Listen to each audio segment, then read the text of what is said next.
Amigos da TVC Rio, boa noite. Hoje temos a grata satisfação de receber aqui o renomado guitarrista, bandolinista Armandinho Macedo. Armandinho, obrigado aí pela presença. Grande Daniel Mazola, um prazer estar aqui com você. Viu? Satisfação imensa. Me lembrei agora daquele show sensacional do ano passado que eu tive no Rival, Chorinho de Armandinho. Isso. Aquilo marcou muito, rapaz, foi um espetáculo sensacional. Que bom. Me fala como é que tem sido desse ano, de lá pra cá. O que você tem feito? Eu fiquei sabendo que você, inclusive, teve uma contusão no ombro aí. Você tá melhor, cara? Foi, estou melhor, graças a Deus. Tive uma queda de bicicleta, de repente botei 10 parafusos aqui no úmero da cabeça, mas tá tudo bem, graças a Deus. Desde a hora que eu caí, que eu falei, tô tocando. Mexi o dedo, o braço lá duro, mas o dedo, falei, tô tocando, não tem problema. Aí o médico falou, daqui 2 meses você pode voltar às apresentações. 2 semanas depois eu já estava lá no show, tocando. E 2 semanas foi o suficiente para voltar à tona com tudo? Para tocar 2 semanas, já fiz um show de 2 horas e não teve problema. Eu considerei a minha primeira fisioterapia. Claro. Eu falo para o médico, ele, e a fisioterapia? Minha fisioterapia é tocar. Porque sempre, desde a primeira vez que eu comecei, 3 dias depois da cirurgia, a treinar, eu comecei a sentir melhoras. Claro.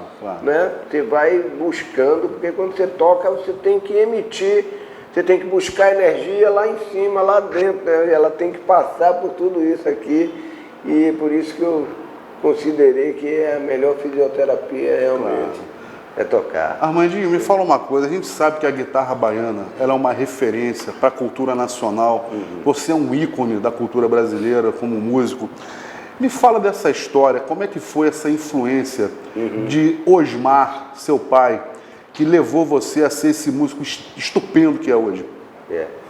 Repare, a guitarra baiana, na verdade, ela começa comigo, né? Porque no tempo do meu pai era um cavaquinho elétrico. Era o pau elétrico, era o violão, era o pau elétrico, os amigos apelidaram de pau elétrico, mas era aquele cavaquinho que ficaria lá na música regional, né? E a partir do momento que, nos anos 70, que eu começo a levar esse cavaquinho para tocar com Moraes Moreira, para gravar os primeiros discos de trio, a Cor do Som, que passa a ser formada a partir daí, eu começo a fazer dele a minha guitarra. Então começo a fazer dele, tirar ele daquele campo regional que ele vivia, né? E acabar lá um cavaquinho lá de...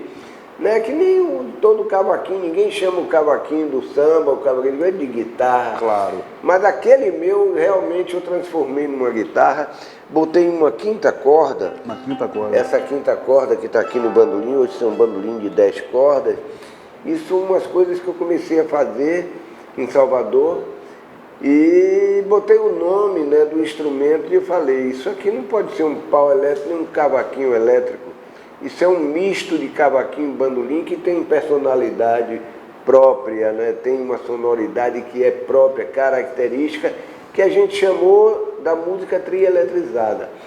Então eu passei a chamar de guitarra baiana. A partir de 78 eu escrevo nos discos, esse cavaquinho aqui é uma guitarra baiana. E botei o nome, botei a 5ª corda, e ele passou a ser realmente uma guitarra. Eu passei a incorporar toda a tecnologia, né, da guitarra, tudo para aquela guitarra baiana ali. Eu sempre digo em todo canto que eu chego, essa aqui não é americana não, essa guitarra é baiana. E o bandolim, logo em seguida, veio a ideia de fazer o bandolim. Eu procurei luthiers, né, para aqui no Rio, inclusive, ainda com Rafael Rabelo, em 90. Falecido, grande musicista. Pois tocamos muito junto, gravamos um disco, né, que finalmente foi um disco ao vivo, que ele mesmo resolveu levar um camarada para gravar, e foi a única gravação que a gente teve, né, em disco, foi desse show. E o Rafael me levou na bandolim do Soto, né, para comprar um dos últimos bandolins do Silvestre, né, que era o cara que fazia o bandolim do Jacó, do bandolim. Claro, o grande Jacó. Ele, vamos lá, bicho, você tem que ter esse último bandolim do Silvestre. Aí eu fui lá. E ainda era o bandolim tradicional de 8 cordas, e eu propus lá fazer o bandolim de 10 cordas, mas ninguém topava. Não, isso não vende, não vai dar lucro, não é bom negócio. Aí eu encontrei lá em Salvador, né? E isso foi em 94, um luthier que falou, eu faço seu bandolim de 10 cordas, mas eu não trabalho com acústico. eu vou fazer ele semiacústico. Aí eu olhei, poxa, acústico, semiacústico, o importante é fazer o bandolim 10 cordas. Claro. Aí ele fez para mim, o Jorge de Itacaranha. Ele fez esse bandolim, levou 1 ano e meio fazendo bandolim, entregou lá em meados de 95 já. E eu aí peguei, eu tinha dado um desenho assinado com data de 94 e tal. Ele perdeu o desenho, eu digo, rapaz, aquilo era um documento desse bandolim 10 cordas e tal. Ele, não, o documento melhor é o próprio bandolim daí e tal. Mas aí ele ficou muito elétrico, né? Eu aí não levei para as paradas assim de bandolim mesmo. Eu digo, não, eu quero o som do meu acústico. Aí deixei ele, fiquei cozinhando ele lá em casa, até que o Hamilton de Holanda, passando uns dias lá em casa, ele adorou esse bandolim, gostou e tal. E eu falando, a ideia é fazer o acústico e tal, e eu não estava encontrando o luthier. E o Hamilton saiu até... Muito sensível que é também, né? Foi, caladinho, ele tal. Quando eu vi, ele já tinha o bandolim 10 cordas. Eu digo, o quê, rapaz? O cara fez... E, graças a Deus... Nasceu a criança. O cara que lançou e que divulgou e que desenvolveu aí um grande trabalho de Hamilton de Holanda, né, no bandolim 10 cordas. Legal. E eu fico feliz, né, porque eu fiz parte assim da trajetória dele desde os 7 anos de idade, quando eu conheci ele. Ele acompanhou muito as coisas todas que eu fazia, né. Chegou até o bandolim 10 cordas. Eu acho que no bandolim 10 cordas ele impulsionou o caminho dele, né, como o grande estudioso que ele é e tal. Enfim, eu venho de um tempo que era muito difícil você construir um instrumento, né? Com um luthier, era difícil encontrar luthiers que fizessem, a não ser as fábricas. Então você era habituado a comprar, você queria um cavaquinho, comprava um cavaquinho na loja, um bandolim, comprava um bandolim, então habituado a comprar os instrumentos como eles são. Mas eu, como tive, né, Dodô e Osmar na minha vida, isso daí me deu uma outra, porque Dodô, ele construía, meu pai ia lá com ele, vamos dizer, em toda essa coisa da eletrônica, eletrificar.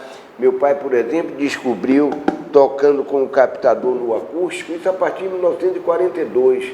Ele começou a encher de pano aqui e começou a ver que não precisava da caixa. Ele, eu estou enxuripando aqui, não tem mais o som da caixa e o som fica bonito, fica bom, vamos testar. E foi com o Dodô lá e testou na bancada maciça, botou um parafuso de um lado do outro, prendeu uma corda, botou o captador e viu que com a posição do captador ele tinha graves, agudos e uma sonoridade perfeita. E aí veio a ideia, vamos fazer um pau, comprou um instrumento, tirou o braço e completou com um cepo maciço. Então... Isso anos 40, isso antes de Chuck Berry, antes de Little Richard. A gente tem a ideia que o maciço foi a partir, por volta de 45. Em 42 eles começam a eletrificar o instrumento, violão, bandolim. Certo. E mais ou menos em 45, tanto que o Moraes fez uma música que ele diz, logo depois da guerra, na minha terra Bahia, 2 baianos sem compromisso descobriram que o cepo maciço evitava o fenômeno da microfonia. Olha. E assim, com o nome de pau elétrico, nasceu a guitarra na Bahia. Então foi uma descoberta deles, eles não tinham, naquele tempo não se tinha muita informação do que se fazia. Hoje o pessoal diz que, não, desde 38, 39, que o Les Paul e não sei quem mais fez a experiência, mas ninguém tinha conhecimento disso aqui. Foi uma descoberta deles, mas é como eu digo assim, isso é igual à história do avião. Um dia o bicho ia voar, né? Então, cada um foi descobrindo de um lado um jeito, daqui, dali, e com certeza Dodô e Osmar foram contribuidores dessa história da guitarra elétrica, da guitarra de cepo maciço. Inclusive a influência para o carnaval que veio depois, o carnaval baiano que se tornou um cenário mundial, né? Mudou a história do carnaval, porque é a partir daí que o Dodô também ele consegue ligar na bateria do automóvel. Aí, liga na bateria Ford do Bigode? automóvel. Qual era o carrinho? Ford, aí meu pai Bigode? tinha esse Ford Bigode, aí resolveu ligar na bateria, botar 2 cornetas metálicas daquela. E saí tocando com a percussão andando em bloco como saía, né? Claro. Antigamente os blocos na rua com o cordão, lá vem a percussão atrás. Avenida 7, por onde era naquela época? Praça Castro Rapaz, só Alves? que quando aquele cavaquinho elétrico gritou naquela corneta, aí matou a galera toda e não quiseram outra coisa mais que não fosse aquele cavaquinho elétrico tocando os frevos, né, que eram as músicas, como meu pai dizia, era a música que Feito mais para o... fervia mesmo, a multidão enlouquecia. E a partir daí, né, o trio elétrico é engraçado, que era só Dodô e Osmar. Mas quando eles tocavam nas casas lá eles só tocavam no trio no carnaval. Mas nas casas de amigos, nas festinhas, que eles eram amadores, tocavam só em aniversário de amigos, nas festinhas de fim de semana. Ele tinha um outro terceiro que entrou também na parada, que ele se chamava Dupla Elétrica, que era novidade ser elétrico, né? Estava surgindo enceradeira elétrica, ferro elétrico, torradeira elétrica, tudo era elétrico. Hoje ninguém fala de televisão elétrica, computador elétrico. Era o modernismo, né? Ser elétrico. E eles eram elétricos. Era a dupla elétrica. Só que entrou um terceiro, o Dodô fez um violão tenor para ele. Aí ele fez, não é mais uma dupla, é um trio elétrico. E botou o nome do conjunto. Quando eles foram para o caminhão, não tinha potência nem para dividir e tal. A dupla mais constante era meu pai e Dodô. Aí eram eles dois lá, mas com o nome trio elétrico. No ano seguinte eles botaram numa caminhonete para a percussão ir para cima, que o pessoal cansou, aí o nome trio elétrico. No terceiro ano veio um patrocinador, Fratelli Vita, aí botou um caminhão. Botaram luzes, aí começaram a incrementar. Começou a criar aquela cara que tem hoje. Iluminação, exato, a botar mais cornetas e o nome pintado do trio elétrico. Lá para o quinto ano, começa a surgir outros. Eles iam procurar Dodô para fazer, como é que faz o instrumento. Aí Dodô ensinava tudo, é assim, assim, assim. Pronto, aí começa a surgir outros. E o povo chamava de trio elétrico. Lá vem outro trio elétrico. Lá vem outro, trio elétrico é o nome do nosso Foi conjunto. adotado pelo povo, pelo povão, né? Mas trio elétrico é o nome do conjunto dele, mas o povo não quis saber. Lá vem outro trio elétrico que ficou o nome do caminhão. E fale uma coisa, você me contou que recentemente reencontrou o seu primeiro bandolim que seu pai te deu. Fala da emoção, como é que foi isso, cara? É o bandolim que eu toquei na Grande Chance. Eu toquei aqui no Rio de Janeiro, eu ganhei o concurso lá em Salvador, que na final foi todo aquele júri do Flávio Cavalcante, né? Sim. O Sérgio Bittencourt, o Zé Fernandes, Carlos Renato, aquela galera. E eu ganhei lá. Aí o Flávio vai entrar já na semifinal no Rio, já vim para a semifinal, aqui eu conheci o Jacó do Bandolim com meu pai. E já fiquei para a final no Teatro Municipal. E no Teatro Municipal, rapaz, na final, meu pai fez, meu filho, vamos preparar um pupurri, porque é um jurado, cada um gosta de uma coisa, um gosta de show, um gosta de clássico, um gosta de... Aí aquele pupurri enorme, aí saí tocando e acabava com a modinha do Sérgio Bittencourt, que virava frevo no final. Eu e o Dino 7 cordas, grande violão, me amparando assim, da melhor forma possível. Eu sei que a cada música que eu tocava, o povo ia aplaudindo, no final estourou. Dá uma palhinha pra gente, dá uma palhinha pra gente. Eu começo com a valsinha. Aí todo mundo, ó, que lindo. Aí depois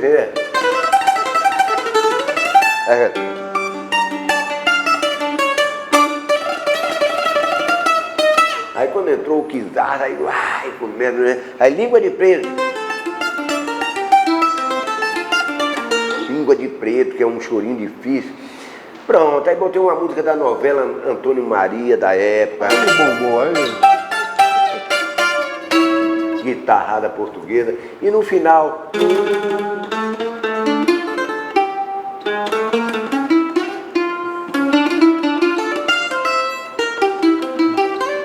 Aí virava.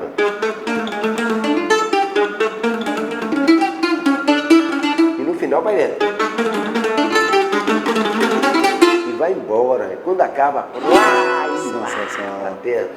Porra, rapaz, foi um negócio de doido, viu? Eu com 15 anos para 16, vivendo isso aqui, No outro dia eu estava famoso, saía nas ruas, vinha todo mundo, ó, o menino que tocou o bandolim, que o programa final da Grande Chance, né? Era Pleno Rio de Janeiro. audiência total, não tinha outra, era TV Tupi, naquele Diário dos Associados, era quem mandava na audiência. Então, a partir daí eu começo a gravar meus discos, e esse bandolim que eu toquei na Grande Chance, aí é que está a história.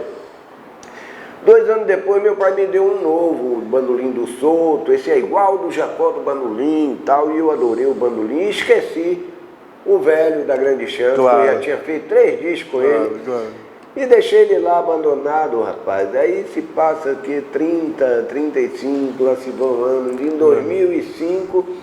Eu na Espanha, em 2007, a Surama produzindo um show para mim, né? Detalhe, Surama, produtora e companheira do nosso amigo Armandinho. É engraçado que aí na casa dela, ela levou para fazer uma boquinha lá no intervalo do show. E não é que eu conheço, o ex-marido dela, percussionista, estava tocando comigo também, que tinha o bandolim. Aí me deu para afinar. Quando ele me deu o bandolim para afinar, eu comecei a olhar, não acreditei. Digo, rapaz, esse bandolim era meu. É o bandolim da Grande Chance. Olha só. Tinha um furinho que eu fiz com tesourinha aqui no fundo. Que era a impressão digital dele. Não é? A marca Del Vecchio, porque eles botaram uma placa que até passava um pouco aqui, mas ele não, tem que ficar forte para... Eu era endócia da Del Vecchio, me deram 7 instrumentos lá e botaram a placa grande aqui para fazer a propaganda. Não tinha como negar que era o próprio. Não tinha.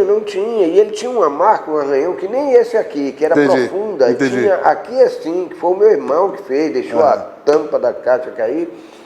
Olha lá a marca, eu digo, não. 3 marcas fortes do bandolim. E o próprio ondulado do bandolim, as madrepérolas, tudo eu reconheci. Aí depois comparei na foto, olha aqui, ó. Tá aí, tá lá na fotografia, a capa do disco, tá em todo canto. E enfim, aí eu trouxe a minha mulher e o bandolim, trouxe os dois de lá da Espanha para cá, né? Mas é uma história muito interessante, né? Porque você vai de 79 a 2007. É um tempo, é uma temporada, né? É muito tempo, né? Quase o quê? Agora me fale um pouquinho também da tua relação com os Novos Baianos, principalmente com o Moraes Moreira, que teve aqui naquele show do Rival, e você estava muito entrosado, eu percebi que existe uma simbiose muito grande ali. Com o Moraes? Com o Moraes. Conte um pouquinho da tua relação com os Novos Baianos, com o Moraes especificamente. A gente tem o nosso trio elétrico de irmãos Macedo, somos 4 irmãos, né? O trio elétrico Armandinho, Dodô e Osmar. E a gente considera o Moraes Moreira o 5º irmão. Claro. É dessa família. Ele considerou meu pai como um pai para ele também, né? Quando a gente se conheceu em 74, eu vim para cá, para o Rio, a convite do Moraes, mas já vim com a ideia de fazer o disco do trio elétrico, porque não tinha disco de trio elétrico, né? E eu já vim com essa ideia. E o Moraes foi um cara que realmente me ajudou, me levou na gravadora Continental. Sabe, o presidente da Continental, o Byton, gostava muito dele. E foi aí que começou. Quando eu contei a Byton toda a história, o Byton perguntou, tem repertório para um LP? Eu falei, tem para 2, até para 3, tem um repertório enorme. Ele, pronto, vamos fazer o LP. Aí pronto, trouxe minha galera toda para cá, trouxe meu pai, na época ainda veio o Dodô, eu fiz, não, seu Dodô, o senhor vai lá, vamos lá fazer o disco, vamos gravar disco. Claro.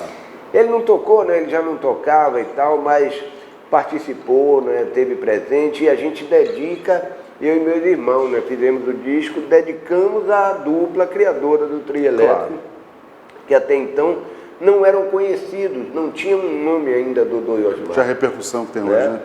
Então, porque eu sentia muito isso aqui no Rio, porque quando falava, às vezes, eu me lembro na TV Tupi, nos anos 70, quando eu falei, meu pai inventou o trio elétrico, o pessoal dava risada. Ah, rapaz, tipo, conte outra, né? Eu digo, pô, que coisa absurda, né? Meu pai ficava indignado com isso. Eu digo, não. E como é que você vê hoje essa nova geração na música baiana que está surgindo aí? Como é que você vê essa turma?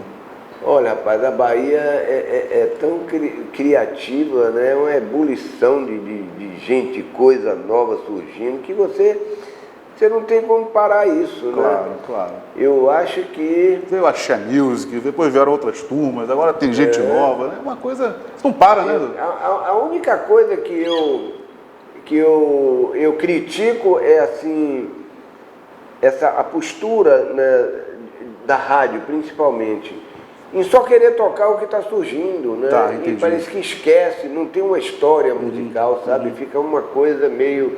Eu sinto falta disso. Eu acho que todos os momentos... Nós somos muito lembrados de termos um público grande hoje no carnaval, porque a gente atua em todos os carnavais, claro. A gente faz shows, claro. A gente está na ativa, né? E todo ano a gente bota o trio na rua, tem uma pipoca que sai justamente por essa sonoridade, né, da guitarra baiana. Me fale uma coisa, projetos para frente, o que você tem feito aí no momento? Rapaz, tem vários, são tantos que eu fico meio... Cabeça formigando sempre, né? Aí às vezes fico, diga aí minha agenda aí, o que é que tá, porque pelos shows até que eu faço, eu estou fazendo, agora acabei de fazer lá em Rosal, o Chorinho de Armandinho, que é a produção de Surama. Esse eu recomendo, hein? É sensacional, esse show eu já vi. Pois é, porque a Surama falou, pô, você faz seu show com Yamandu de violão, com Hamilton, faz o seu show com a banda do trio, com a banda da Cor do Som, mas falta um show com um regional. Com 7 cordas, com cavaquinho, pandeiro. Clássico, né? Porque ela vinha fazendo esse show, que ela também é cantora, ela vinha fazendo esse show lá. E muito boa, né? Diga-se de passagem. Claro. Pois é, aí ela me falou, vou produzir esse show, eu digo, vamos embora.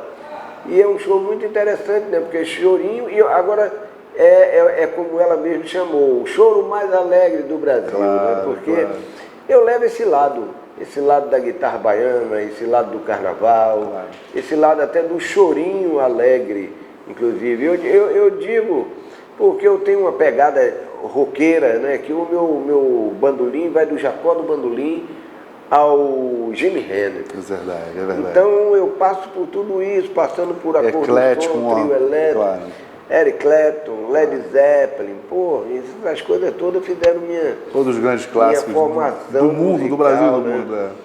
O Beatles, eu sou um Beatlemania. Aliás, eu tô com a camisa dos Beatles aqui, ó, isso aqui me acompanha. Você é fruto dos anos 60, né, Armandinho? Dessa ebulição cultural, né, meu irmão? Gosta tanto e se apaixona que acaba, as nossas músicas, né, passam essa influência, né? Claro. E eu sempre botei em gravação de trio elétrico o Saravá Lennon, né, aquela música dos Beatles e tal. Eu, agora no chorinho, eu faço o Something, né, do George Harrison. Então, eu estou sempre incluindo, né, misturando, botando esse universo musical. Mas é isso aí. Então, eu tenho feito show agora, eu estou tem um projeto que é um tributo a Baden Powell. Sensacional. Eu e o Marcel Baden, que é Marcel Powell, que é o filho dele, Paulo. E a gente precisa saber quais são os projetos do momento do Armandinho. Agenda do Armandinho, agenda, Armandinho. Pois é, eu agora vou fazer o Riachuelo com a Cor do Som. Não, no começo, antes eu estou indo para Salvador, faço uma participação com o Fafá, eu faço um show com os irmãos Macedo lá em Salvador, meus irmãos. Vou para Aracaju, dia 25, 26, faço um show lá. E venho para aqui dia 28, 29. Com a Cor do Som? Com a Cor do Som. Esse me interessa, esse eu vou, hein? São 2 dias no Riachuelo, no Teatro Riachuelo. Vou comprar amanhã, vou garantir o ingresso. É 28 ou 29 ou 29 e 30. Tá bom. Entre no site da Riachuelo, vamos lá. Eu estou lançando também um disco que eu gravei com a bateria nova da meninada do Olodum e a Orquestra Sinfônica de São Petersburgo. Coisa linda. Da Rússia. Mandamos toda a gravação para lá com os arranjos. Coisa linda. Tudo escrito pelo Iacos Simões, né, que é o meu tecladista, o companheiro ali de trio, de banda, de tudo. E esse projeto é bacana, que são só clássicos, né? E com a bateria do Olodum, que é muito interessante. Bateria do Olodum, opa. Bateria do Olodum. Coisa boa. Estamos lançando, chama BAS, Brasil Afro Sinfônico. Olha, sensacional. Bom, e estamos, né, nesse lançamento de 40 anos de Cor do Som, trio elétrico Armandinho do Doermar também continuando. A gente vem fazendo um show que é contando a história agora, que é os irmãos Macedo, contando toda essa trajetória musical nossa, né? com o nosso quinto irmão, Moraes Moreira, que foi importantíssimo, né, em toda essa trajetória, contando a história. Enfim, a gente aí seguindo, né, com essa variedade sonora, com shows com Hamilton de Holanda, com Marcel Baden, Só Marcel gente Paulo, boa, filho do grande tributo a Baden Baden Powell, vamos fazer agora em Salvador também, né? E a Mandu, toda essa galera. O Mandu Costa é coisa fraca, né? Ninguém. São os grandes instrumentistas. Eu sou mestre, sou né? gênio, sou gênio. Tá junto.